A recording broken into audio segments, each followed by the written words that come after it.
this whole, we'll call it an experiment in making a very polarizing video. You have, I mean, to me, you have great, excellent content when it comes to business. And I can hear it. Now, you say stuff that I don't know all the time in your videos. Now, I'm not a businessman, right? But when I listen to your content, when I listen to Anton's content, I really learn. Also, you know, I could easily look up to you as a content creator because you have 100,000 subscribers. That's hard to get. There is something special about fucking a young girl. And if you've got that type of appetite, it can be insatiable. This is the reason that I never got caught, because I never brought anyone else into my circus, so to speak. When I was doing it, was just me and the girls. Never ever brought anyone else in the circus.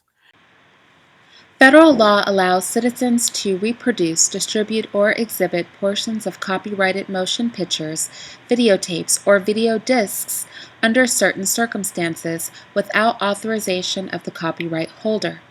This is called fair use and is allowed for purposes of criticism, news reporting, teaching, and parody, which doesn't infringe of copyright under 17 U.S.C. 107.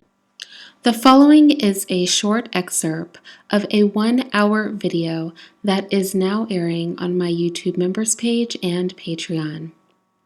Glendon Cameron, a self-professed child molester, was interviewed by the lead attorney, and this analysis and breakdown of what was said during that interview and juxtaposing it with what he said in his original video that aired makes for an interesting discussion. Also, I will be comparing his talking points to the talking points of other openly professed child molesters, such as organizations as M0le or virtuous pedophiles. It's interesting when the man talking has the same talking points as other people who have proclivities to harm children. I hope you enjoyed this sneak peek, and if you want to see the full video, feel free to join my membership page or Patreon. And I want to go ahead and clarify why there are so many people rocking with me, because people are mad at the folks who are supporting me. In this, I don't know when you joined YouTube, but years ago, I had 3 male channels called Disruptive Male, where I was talking about male content and these type of explicit stuff. And a lot of people loved them. Now, in my original commentary on his original video, that's what I said. I said it sounds wild that he would be out so emboldened to talk about molesting children. However, he's doing it because he thinks there is an audience for this. And sure enough, that's what he's saying. He's saying, I used to talk vile all the time, and the men loved it. It made me money. It got me views. Men wanted to hear these things. This isn't a radical departure from my older content. The only thing that was different was I dropped ages, and I've never done that before. I've put out that type of content on YouTube for 10 years. Men were on board for these things. This is his argument. And I knew this was the case because people like this, the way that these men are coming out in the open and making these statements, this does not happen when they think that other men are going to beat them to a bloody pulp. This happens when they feel comfortable because they know there are enough like-minded men that they can speak like this and have people relate to their ideologies. Dangerous stuff. I used to do something called Craigslist protocols, and I'll explain all that. I used to have a business called the Upscale Garage Sale, and I used to use Craigslist for advertising. And I noticed I would have NBA players. I had really hot chicks coming in from my Craigslist ads. And at the time, Craigslist had a section called a Craigslist. Now I'm calling cap on this. Let's be clear. He's about to say that he was advertising for sex on Craigslist. He was likely prostituting himself out, if we're keeping it real. And he's saying that He got the idea because he was on Craigslist doing other things. Now he's about to go into this whole thing about how he started advertising himself as a black buck or a black bull, which means he was advertising that he wanted to engage in race play. Okay? He was advertising that he wanted to engage in cuckolding. And I'm going to get into all these definitions. And he's saying that hot chicks and NBA players were responding to him, right? He's saying that teenage girls were responding to him, but anybody who knows anything about BDSM, and I happen to know a lot about BDSM, knows that cuckolding is something that married couples do. So no, But Glendon, I don't. you literally hold on, said, wait, hold on. Jesus Now let's talk Christ, about this. Lead. Let's talk about the second. Lead, I need a break, bro. Honestly, I need a Let's- break, bro. Let's talk about the second incident where you were talking about you were kind of propositioned to be a bull, right? Which is a huge thing in Atlanta. I don't know if you guys, of course, you know, Glendon, but a lot of the people in the chat that don't know, if you know, if you're a black guy and you're 6 foot, you could absolutely be hunted in Atlanta. And you know, some nice white woman, 44 years old, will come up to you and say, "Hey, you know, do you want to come over and get in the hot tub?" And you know, she's there with her husband, so you think it's all good. Go over to their house and see what happens. Right? It will. Yes. It will be. There's it will a be whole mess. community of that. People who are in relationships do, not teenage girls in high school. Okay? They know that the black bull, the black buck is a form of race play, fetishization of slave narratives. Now, he's low key to the untrained ear. He's trying to make a transition at, oh, I was on Craigslist making money with garage sales, and there was this random part of Craigslist where people offered each other sex. So I just moseyed on over there and I was like, here, I have a big black penis. What do you want to do with it? But when he said it was the BDSM thing, what everybody who's co-signing him doesn't know is he is into race play. First of all, when now there was some of them who looked like they were 15, 10 years old. I didn't even talk to them. This man said 15, 10 years old. Y'all. Remember in the first commentary I did on this, I said the numbers get smaller and smaller. He started with 17. You're calling them kids out of your own mouth. In this conversation, then I'm saying they're kids. But then you had sex with them. No, I did not have sex with any children. Oh, so I'm sorry. At what age do you define a girl to not be a kid anymore? That's a really interesting question, because there could be someone who could be 18 who could still be a kid, very much childish, very much immature. There could be someone who could be 16, like the one who was 17 that I was messing with. So it's an interesting question for child molesters, right? So a big part of child molestation is that, and this has been proven by child molester organizations such as M0le. I'm going to keep going back to M0le because they talk so openly. They're like this guy. They're going to put it all out there. For child molesters, one of the ways that they try to acclimate the public into feeling comfortable with them wanting to have sex with children is they talk about it is not the age of the child that matters. What matters is consent, right? And that a child of any age can consent. A child can be mature enough to pick and choose when and who they want to engage in sexual activity with. And so let's just look at some, pedophiles, hebephiles, and general child molesters, right? Molesting teenagers, small children, whoever they can get their hands on. And let's talk about what their talking points are. Because these people with M0le personalities, they, as this article says, feel driven to rationalize their behavior. So there are conversations that they have that begin with, some children don't suffer from adult sex, and that it's even better for the child to engage in being raped by an adult for their health, right? And that M0le in particular, one of their focuses is to seek out the empowerment of youth, that they are allowed to have sexual determination. Right? That they're allowed to have sexual determination. And he brings this point home. Our resident child molester brings this point home, Glendon Cameron, a lot by repeating they wanted it. They wanted it. They wanted it. They have sexual self-determination. That is his argument. Let's listen to him say it. Then she also said the age of consent in Georgia is 16, so you're good. She was willing, she wanted it, and here we come to R. Kelly. R. Kelly is being portrayed as a predator, right?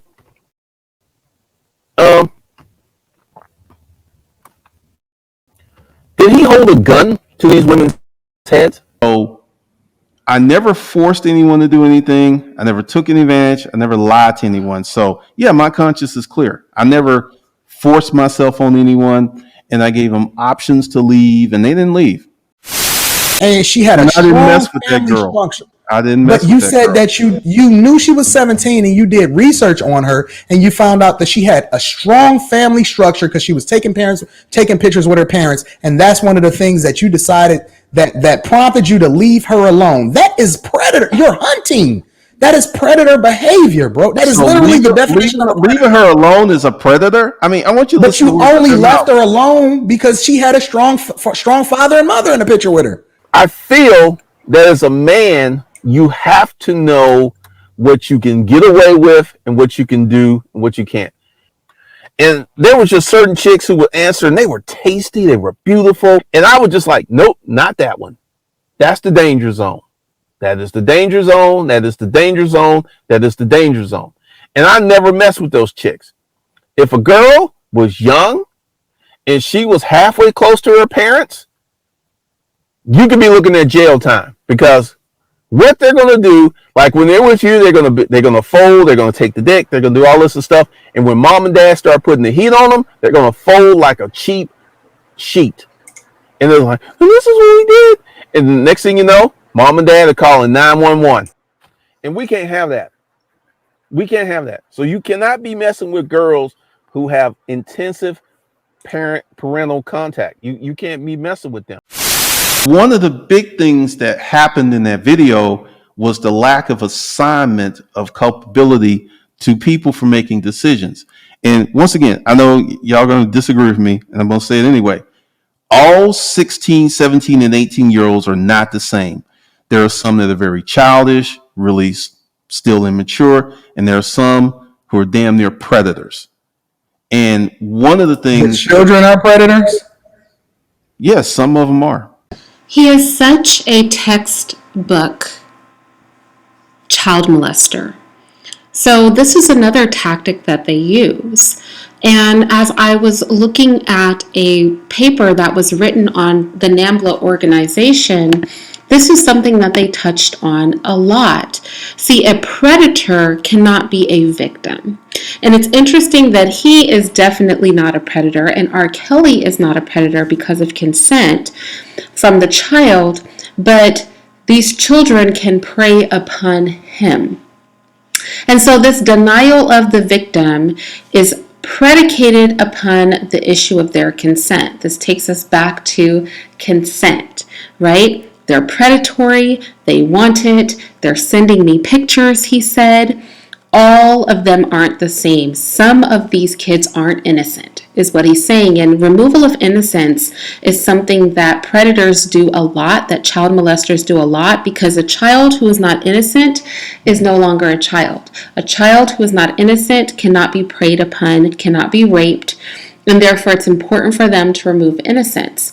The denial of injury is another thing that's really common. M0le really pushes the denial of injury, right? It helps to redefine adult sexual behavior toward children. It redefines it because now it's not bad. The child is a predator. The child wanted it. The child pursued me. And therefore, when we engage in, deviant adult child rape, right? When we engage in that, then the label of victim cannot be applied. And that is why he's making these talking points. Honestly, every trick he's pulling out the bag are the behavior of a child molester.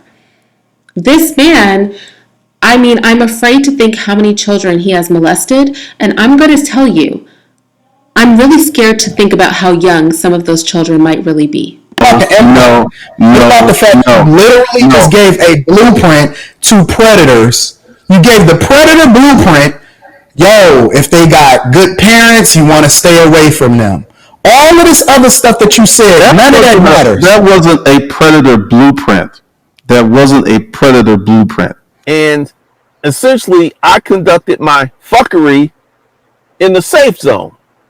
I did stuff I knew I could get away with. I did not go out. Like, there was this one girl, and she was super cute.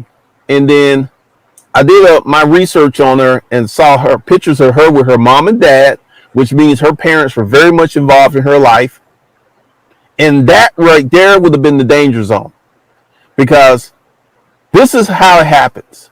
She comes over, we fuck, she goes home, her mom and dad press her. He's like, I fucked this old man. And next thing you know, mom and dad call the police. Police knocking at your door. That's how that goes down. Because you think, once again, you think that's bad, and that's your opinion. I'm not going to have any truck with that. That's A, right? But B, you justify the behavior by saying that it's legal, or you felt that it was legal, or whatever, right? That the minimum age in which you can have sex with a girl is 16, right?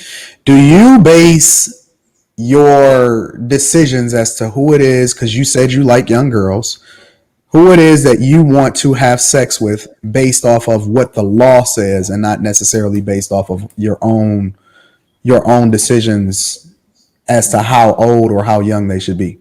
And that's a great question, because something that we definitely hear in these YouTube streets is, well, if you just waited a year, she'd be legal, right? The barely legal porn pushes it, all of these things.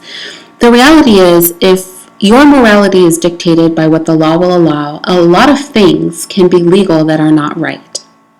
And if in a state or in a country you could sleep with an 8-year-old, if the only thing that stands between you and harming a child is whether or not the people in power are equally as deviant as you, then you're probably a child molester.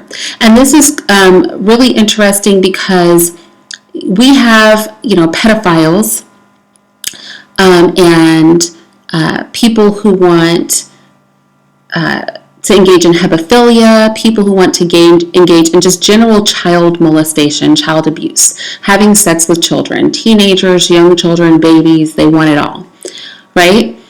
And so as this conversation is going about how some pedophiles dislike other pedophiles, and how some child abusers dislike other child abusers, and how some people who like pedestry dislike other people who like pedestry, and how some child molesters dislike other that have child molesters, I want to be clear that you can have 2 child molesters in a room and they both agree with molesting children, but they just have different barometers. So this is a perfect example. You have somebody from this organization for child molesters where they don't act out on their child molestation desires, and so they think that they are moral, right? And so this professed person who has a desire to molest children says that M0le, the Man Love Boy Association, is crazy. Not because they want to have sex with kids, but because they didn't want to put an age of consent. And nobody's going to agree to that. So what they should have done was that they should have advocated that the age of consent was 14. See, these are the legalism child molesters, the legalistic child molesters, right? They want to molest kids, but they want the laws to support it. And they recognize that as long as they can say, well, the law says it's okay, then they don't have to feel guilty in society, and their morality is very literally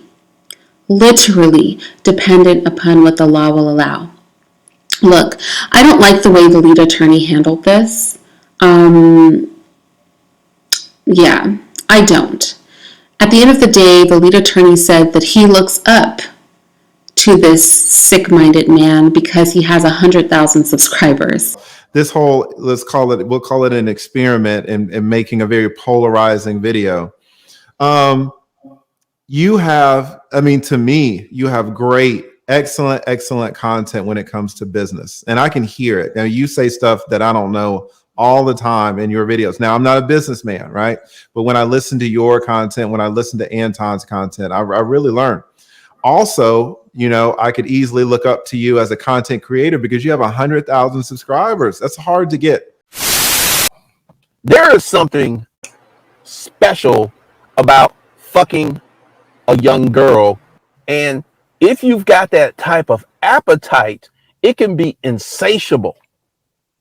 And I personally don't think there's anything wrong with older guys liking younger girls.